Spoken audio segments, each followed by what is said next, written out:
Mummy రా ముడ్డి కడుక్కొని వద్దాం నీళ్ళు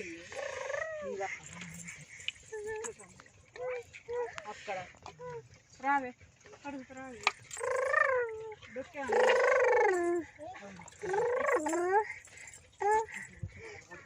కడుగుతా రా పిల్ల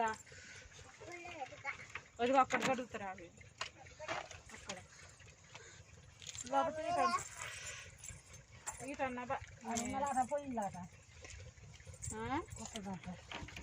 ఇప్పుడే వస్తే ఆడికి పోతాడే ఇదంతా బాగున్నది కానీ మేము ఉన్నప్పుడు ఎవరు రాలేదే అమ్మా మేము ఉన్నప్పుడు ఎవరు రాకపోయేసరికి అమ్మమ్మకి మిగతా గేర్లను వెయ్యని అప్పచెప్పి మేము వచ్చాం.